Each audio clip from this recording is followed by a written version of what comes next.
Padre, gracias por tu palabra. Permite que nuestro corazón esté quieto al escuchar tu palabra.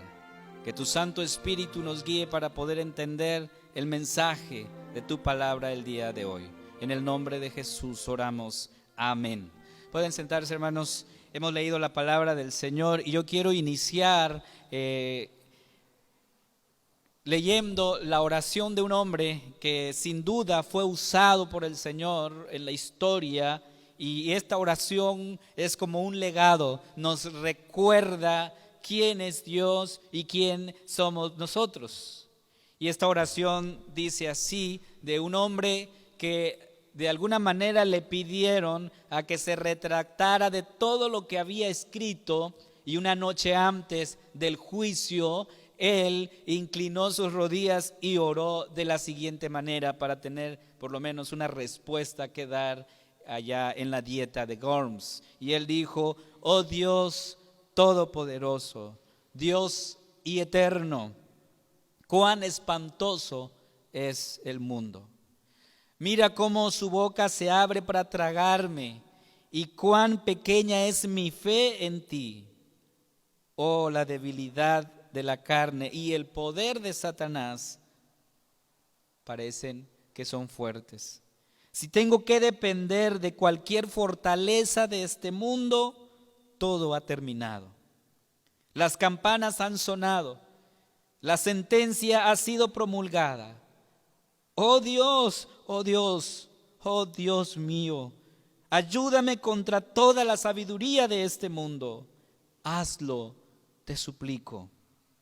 Tú deberías hacer esto con tu gran poder, porque la labor no es mía sino tuya. Yo no tengo nada que hacer, no tengo nada por lo cual contender con estos grandes hombres del mundo. Yo gustosamente pasaría mis días en felicidad y paz, pero la causa es tuya y es justa y es eterna. Oh Señor, ayúdame, oh fiel e inmutable Dios. No me apoyo en hombres, sería vano. Todo lo que es del hombre se tambalea. Todo que procede del hombre debe fallar. Dios mío, ¿acaso no me oyes?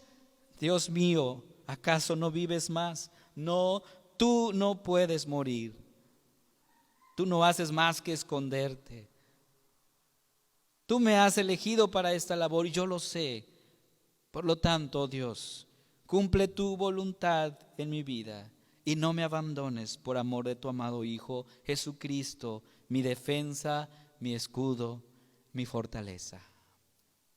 Esta oración la elevó Lutero antes de dar una respuesta de si se retractaba o no de todo lo que había escrito. Las últimas líneas de esta oración, hermanos, prácticamente hacen referencia al Salmo 18, el salmo que leímos en un momento. Este salmo, hermanos, es un cántico de gratitud. El día que Jehová libró de mano de Saúl a David y de mano de sus enemigos, y él en su angustia oró al Señor. Y yo pregunto, hermanos, ¿por qué David oró a Dios? ¿Por qué lo hizo? ¿Y por qué lo hacemos nosotros también? ¿Por qué oramos? En el primer versículo de este salmo, prácticamente diríamos que está la respuesta a esta pregunta. David comienza diciendo: te amo, oh Jehová, fortaleza mía. Esa es la respuesta de David ante la pregunta por qué él está orando. Y él dice: te amo. Y la palabra hebrea que se usa aquí no es la palabra común para decir y mencionar amar o amor. No, conlleva el sentido de amar, pero con ternura o afecto. Y el salmista entonces no ora con sentido egoísta, sino que inicia pensando en Dios que nos ama. Ahora lo lógico es que si David llega a la conclusión de decir te amo, oh Dios, es porque él ha experimentado el amor de Dios en su vida, y esto obviamente le hace decir te amo, oh Dios. ¿Usted puede decir lo mismo? ¿Usted puede decir, te amo, oh Dios, cuando inicia su oración? David lo hizo. Y no hay, hermanos, mayor motivación el hecho de saber que Dios nos ama.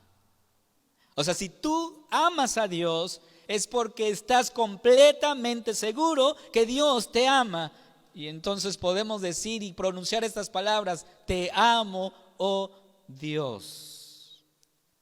Y cuando nosotros tenemos esa motivación, amados hermanos, entonces podemos orar en la angustia. Sí, podemos orar en la angustia. Para poder estudiar este pasaje, yo quiero que hagamos 2 preguntas al pasaje de los versículos 1 al 6. 2 preguntas nada más. Y la primera, ¿quién es Dios? ¿Quién es Dios? La segunda, ¿quiénes somos nosotros? Con esas 2 preguntas vamos a analizar el pasaje del día de hoy. ¿Quién es Dios, hermanos? David nos dice, versículo 2, Jehová, roca mía y castillo mío, y mi libertador, Dios mío, fortaleza mía, en Él confiaré, mi escudo y la fuerza de mi salvación, mi alto refugio. ¿Quién es Dios, hermanos? Según este salmo, ¿qué nos dice acerca de Dios? Y la respuesta es lo que dice aquí el rey David. Él dice que el Señor es su roca.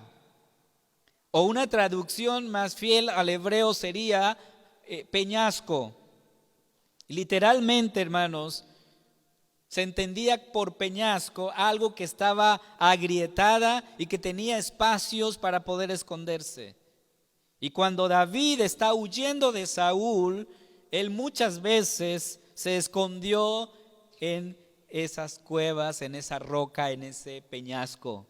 Por eso cuando él escribe estas palabras diciendo, Jehová, roca mía, eres mi roca, está pensando en cuántas veces él huyó de Saúl y cuántas veces él de alguna manera libró su vida. Yo quiero mencionar un pasaje, el primer libro de Samuel, capítulo 24, versículos 1 y 2, y usted va a escuchar las palabras de cómo Saúl persigue a David y de cómo se da esta historia.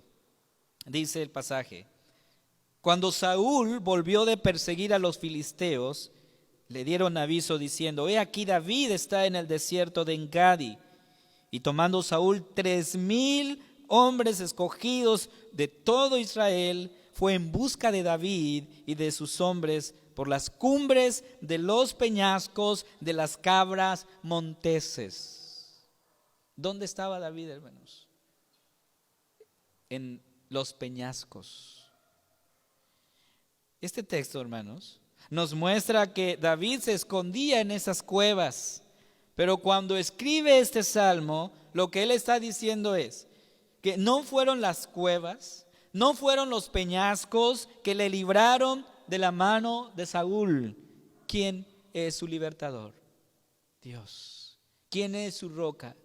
Dios. Es lo que está diciéndonos aquí el rey David. Por lo tanto, hermanos, podemos decir y prácticamente puntualizar algo muy importante. Si tú estás ahora aquí, no es porque has tenido la habilidad de la sobrevivencia. No, si estás hoy aquí es por la gracia de Dios. ¿Sí? Hermanos, no son las vacunas, no son los medicamentos, sino Dios quien obra en nuestras vidas. Eso es algo muy importante a considerar, hermanos. David echa mano de los recursos que él tiene a su alcance, como nosotros lo hacemos hoy, hermanos. ¿Sí? Nosotros tratamos de mantener y seguir los protocolos que nos han indicado. Esos son los recursos que tenemos, ¿verdad?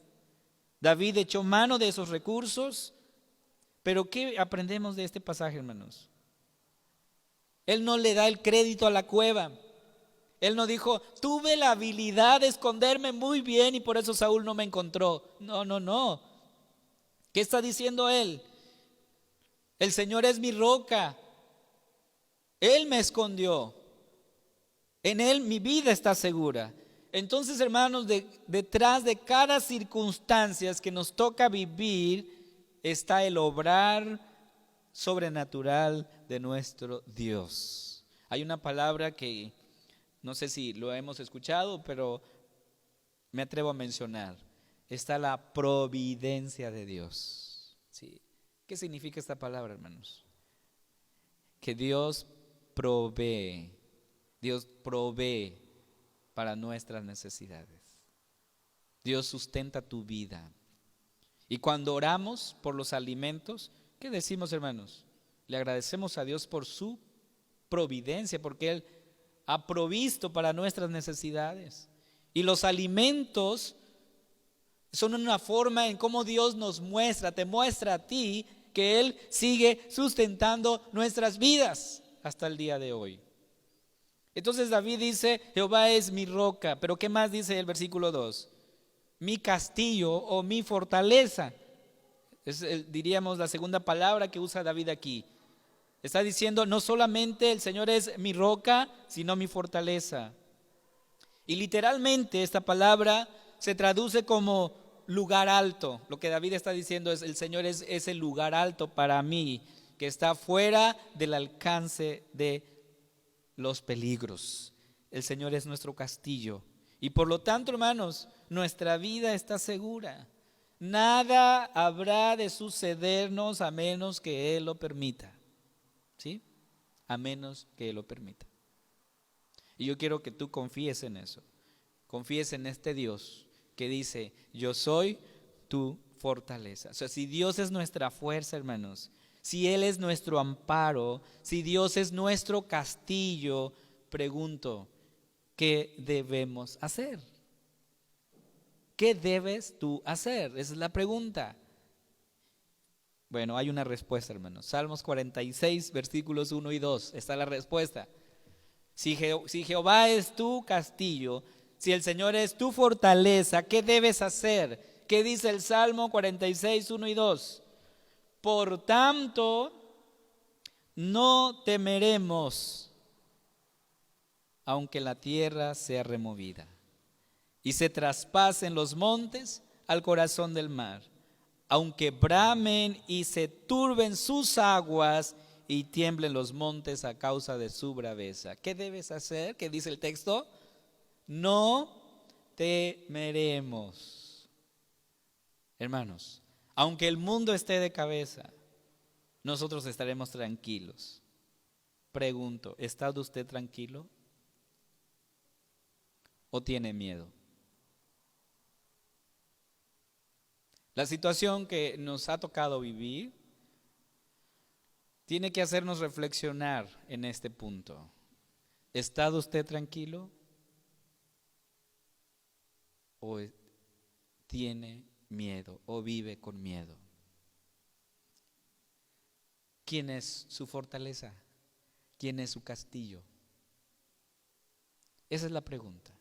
Y David sigue diciendo que no solamente el Señor es su fortaleza y su castillo, sino también su salvador o libertador. Hermanos, literalmente esta palabra libertador o salvador se traduce como cuerno de salvación. Es literal lo que se traduce. Y el cuerno, el cual figura aquí, es una imagen que David está usando, era el medio y es el medio de ataque y defensa, de hecho, de los más fuertes animales. Es símbolo, de hecho, frecuente de poder, de fuerza. Y una vez más se reafirma aquí a este Dios poderoso que va con nosotros. Hermanos, ¿tú estás convencido que Dios está contigo y tu presencia te acompaña? ¿Le acompaña a usted? Amén. Yo estoy seguro que el Señor va conmigo. Su presencia va con nosotros. Y usted no debe temer, usted no debe tener dudas al respecto. Si el Señor es por usted, ¿quién? ¿Quién contra usted? Entonces el texto, fíjese lo que dice Deuteronomios 26, versículo 8. Y esto obviamente nos recuerda de cómo Dios sacó a su pueblo de Egipto. ¿De qué manera lo hizo? Y el pasaje nos dice, Deuteronomios 26, 8, y Jehová nos sacó de Egipto con mano fuerte. No dice con mano débil, dice con mano fuerte, con brazo extendido, con grande espanto y con señales y con milagros. Este es nuestro Dios, hermanos, nuestro Salvador y nuestro Libertador. Pero ¿qué más sigue diciendo nuestro texto? Porque la pregunta es, ¿quién es Dios? David dice que Dios es su roca, su castillo, su libertador, su fortaleza. ¿Qué más? Dice ahí el versículo 2, mi escudo. El Señor es nuestro escudo. Y esto es una imagen, hermanos, de una armadura.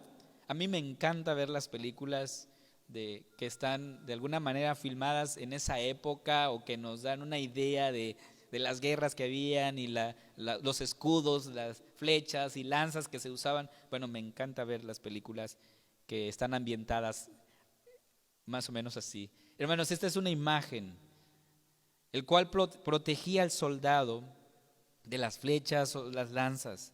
Y David usa esto para decirnos, para decirte, para decirme a mí, Dios es quien nos protege. Nada nos ha de pasar si Dios es tu escudo. Él te protege, hermano.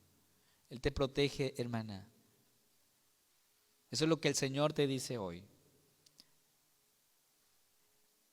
Pero el texto nos sigue diciendo más cosas, que no solamente es nuestro escudo, sino también nuestro refugio o nuestro lugar seguro, donde podemos estar tranquilos, hermanos. Por eso es importante reflexionar al respecto. Si tenemos miedo, si estamos inseguros, posiblemente no estemos en ese refugio, quien es Dios. Es tiempo para reflexionar. Y nosotros sabemos que un refugio sirve para pasar la noche. Nuestra casa, de hecho, es un refugio donde nos sentimos seguros de todo lo que pasa a nuestro alrededor. Podemos estar tranquilos. Cerramos las puertas, ponemos llave y estamos seguros porque nuestra casa es un refugio, hermanos. Entonces lo que David está diciendo aquí es que el Señor su Dios es su refugio y el Señor era todo lo que David necesitaba en estas duras batallas de la vida. Por eso el versículo 3, el rey David entonces concluye diciendo, bueno, Dios es mi roca, mi castillo, mi libertador, mi fortaleza, mi escudo. Él es para mí esto. Y entonces, o por lo tanto, él en el versículo 3 dice, invocaré a Jehová, quien es digno de ser alabado. O sea, por eso cantamos, hermanos. Cuando tú adoras a Dios, cuando tú vienes a la casa de Dios o allá en tu hogar, cantas, hazlo con regocijo, con alegría, con gozo, porque estamos adorando a nuestro Dios, quien es digno de ser alabado. Entonces ya nos preguntamos quién es Dios, ¿verdad? Ahora vamos a la segunda pregunta. ¿Y quiénes somos nosotros, hermanos? Bien, hay una respuesta también para ello. ¿Quiénes somos nosotros? Y puedo mencionar algunas, hermanos. Somos personas con tantos problemas, personas con tantos miedos, tantas dudas, tantas inseguridades, personas con rencores, con muchas heridas emocionales. Esos somos, hermanos. Y le seguiríamos. Pero David nos muestra aquí cómo nos sentimos cuando estamos atravesando por esos valles de sombra y de muerte. ¿Cómo te sientes? Posiblemente hoy tú estés viviendo una situación así. Posiblemente hoy estés viviendo una etapa de tormentas en tu vida. Y tal vez te puedas identificar con lo que David vivió. Por eso el rey David dice en el versículo 4 y 5 de este salmo, él dice: me rodearon ligaduras de muerte y torrentes de perversidad me atemorizaron. Ligaduras del Seol me rodearon, me tendieron lazos de muerte. Hermanos, no es fácil que todo el tiempo estés huyendo y que alguien te persiga. David experimentó eso muchas veces, hermanos. Al grado, hermanos, que una ocasión David se hizo pasar por loco para poder preservar su vida. A ese grado David llegó. Un hombre, un rey, alguien que tenía autoridad, y ahora él está huyendo. Dice el primer libro de Samuel, capítulo 21, versículos 10 al 15. Escuche lo que dice el texto de cómo se sentía David y qué es lo que pasó con él. Dice así: y levantándose David aquel día, huyó de la presencia de Saúl y se fue a Aquis, rey de Gat. Y los siervos de Aquis le dijeron: ¿no es este David el rey de la tierra? Es la pregunta. ¿No es este de quien cantaban en las danzas diciendo: hirió Saúl a sus 1000 y David a sus 10,000? Y David puso en su corazón estas palabras, y el texto dice: y tuvo gran temor de Aquis, rey de Gat, y cambió su manera de comportarse delante de ellos, y se fingió loco entre ellos, y escribía en las portadas de las puertas, y dejaba correr las salivas por su barba. Y dijo Aquis a sus siervos: he aquí, ¿veis que este hombre es demente o loco prácticamente? ¿Por qué le habéis traído a mí? ¿Acaso me faltan locos para que hayáis traído a este que hiciese de loco delante de mí? ¿Había de entrar este en mi casa? ¿Por qué David se comportó, hermanos, así? ¿Por qué David se hizo pasar por loco? Dice ahí el versículo 12: porque tuvo miedo, ¿sí? Tuvo miedo. Y ciertamente, hermanos, nuestra vida es frágil.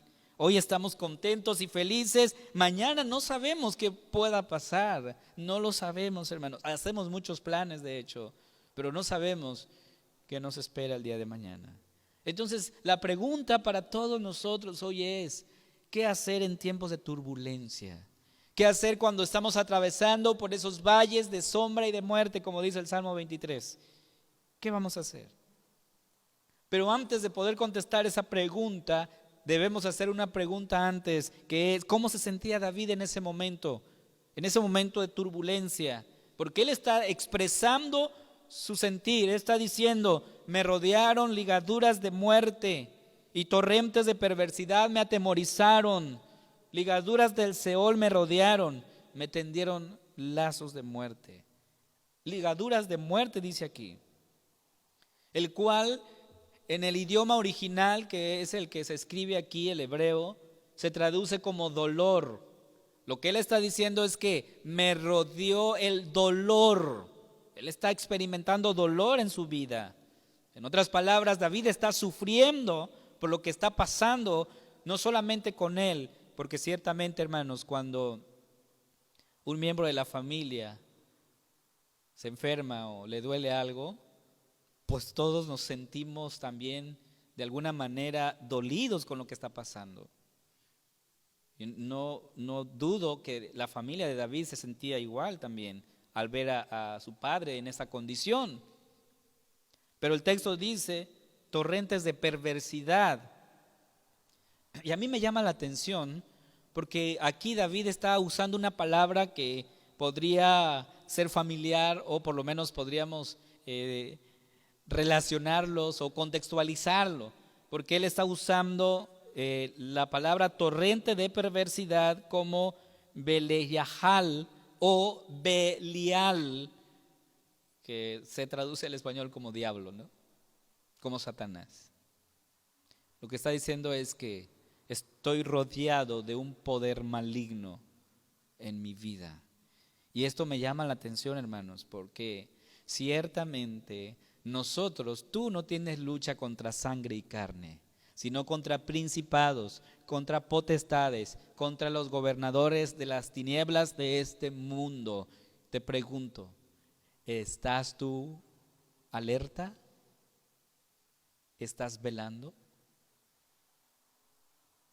Porque estamos en lucha, hermanos. Y voy a poner un ejemplo. Cuando nosotros nos cuesta perdonar, es una puerta abierta para ese enemigo que tiene poder, hermanos. Cuando guardamos rencor, es una puerta abierta para nuestro enemigo. Por eso el Señor nos invita siempre y nos llama a que perdonemos, a que amemos. Ese es el mensaje del Señor. Por lo tanto, David se siente en una situación así y obviamente eso lo lleva a la conclusión: estoy aterrado, atemorizado por la situación. David tiene miedo. Y yo pregunto, ¿quién no siente miedo, hermanos? O sea, la orden, la sentencia estaba dada. Saúl dijo: maten a David. ¿Quién no se asusta con eso, hermanos? Hay miedo. Pero ¿qué hizo David en ese momento? ¿Qué hizo, hermanos? Versículo 6. En mi angustia, o sea, en su dolor, en su sufrimiento, ¿qué hizo David? En mi angustia invoqué, el cual significa oré a Jehová, clamé a mi Dios. ¿Y qué hizo Dios, hermanos? Él oyó mi voz desde su templo y mi clamor llegó delante de él a sus oídos. Dos cosas podemos aprender de este versículo 6.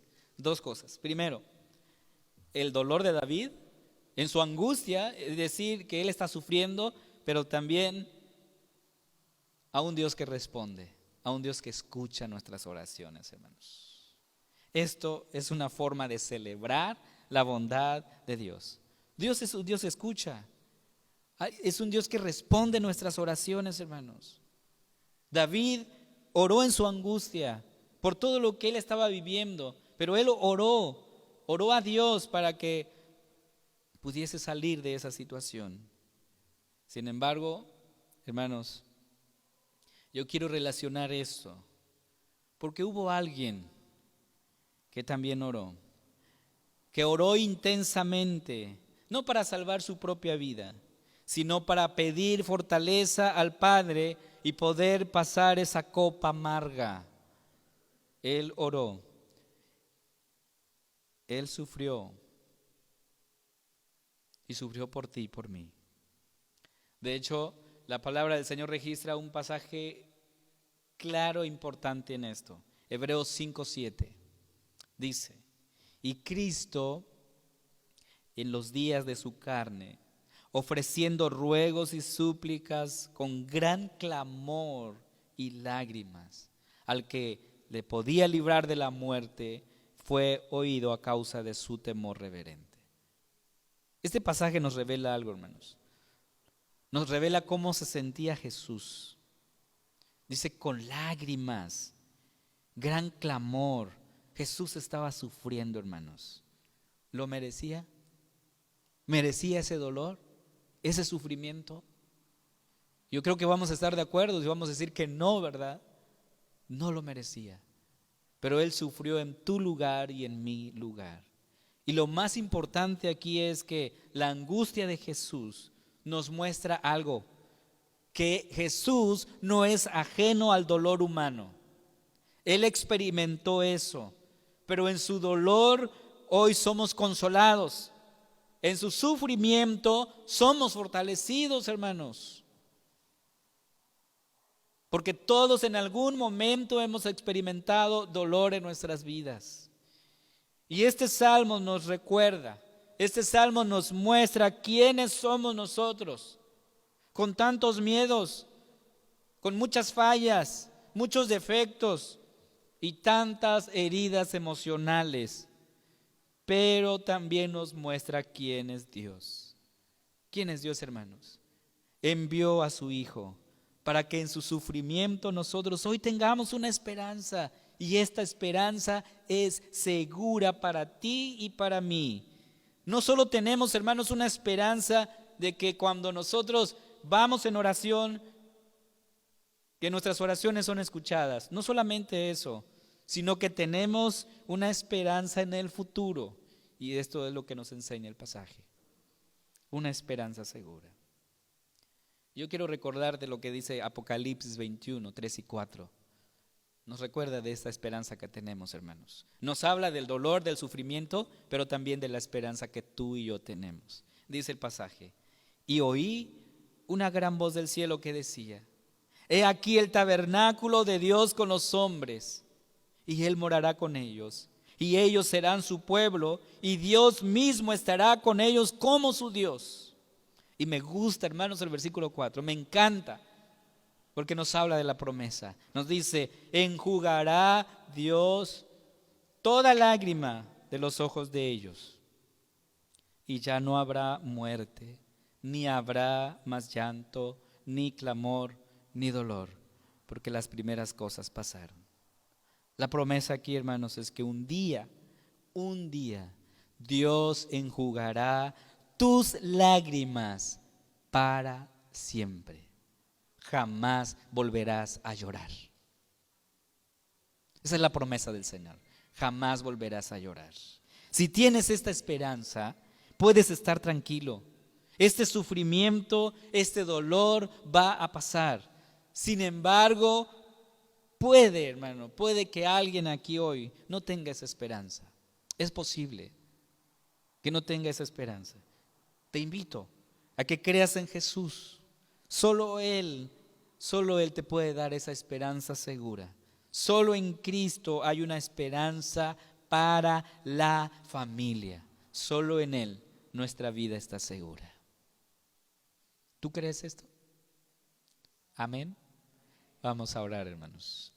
Padre amado, gracias por tu palabra, porque nos muestra quién eres tú. Tú eres santo, santo, santo. Y nosotros, Señor, con muchos miedos, con muchas dudas, pero venimos aquí, Señor, hoy a escuchar tu palabra.